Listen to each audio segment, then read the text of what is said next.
মরুভূমির কোল ঘেঁষে যাচ্ছি সামনের দিকে। দেখতে চাচ্ছি প্রাণীদের বৈচিত্র্য। মূলত যারা তৃণভোজী প্রাণী তাদেরকে দেখব এবং তাদের জীবন সম্পর্কে কিছু কথা বলবো। যেতে যেতেই চোখে পড়ল মহিষ, মহিষের দল। অনেক মহিষ। এগুলা কোনো মালিকানা মহিষ নয়। এটা হচ্ছে যে জঙ্গলে বেড়ে ওঠা মহিষ।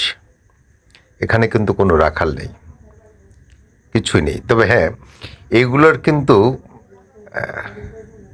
এগুলোর উপরে আধিপত্য বিস্তার করে সিংহ, চিতা, এরকম মাংসাশী যে প্রাণী আছে তারা সবসময় তৃণভোজী প্রাণীরা মাংসাশীদের কবলে পড়ে। এখানে হায়েনারা বা সিংহরা দল বেঁধে আছে।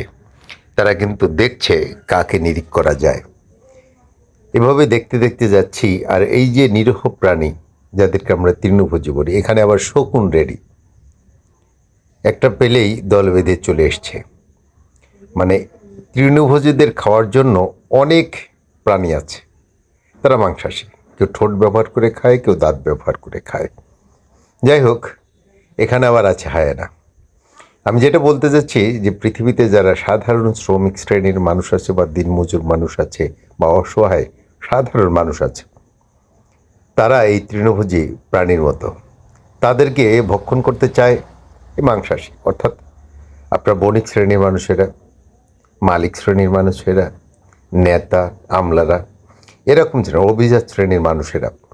এরাই মূলত আমাদের মতো সাধারণ মানুষদেরকে এই তৃণভোজী প্রাণী মনে করে। তাদের ইচ্ছা অনুযায়ী তারা খাবে। আর এই যে এখানে আছে, এই সব মিলে এখানে যারা আছে, মহিষ আছে, অন্য পশু আছে, তারা একটু জল, একটু পানি বা একটু খাদ্য, যাই বলেন না কেন, পেলেই মহা খুশি।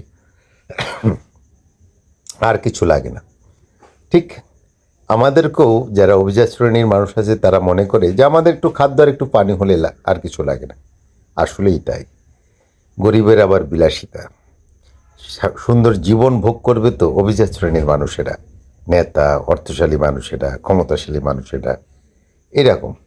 আর আমরা এরকম তৃণভোজী প্রাণীর মতো বেঁচে থাকবো। কত আমোদ করে গোসল করছে, এইটা দেখে হয়তো ওরা মনে করবে যে হ্যাঁ, আসলে না, জীবনের তাগিদে একটু খাদ্যের আশায় ঠিক দল বেঁধে চলে যাচ্ছে খাদ্যের অনুসন্ধানে। যাই হোক, অনেক কথা বলতে বলতেই অনেক কথাই বললাম। হয়তো কথার মধ্যে ফাঁকফোকর আছে, কথার মধ্যে যন্ত্রণা আছে, ব্যথা আছে।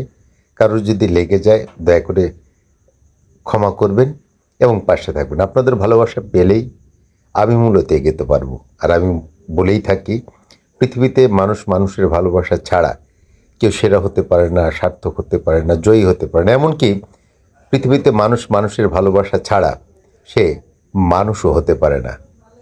না কি বলেন? না অন্য কিছু?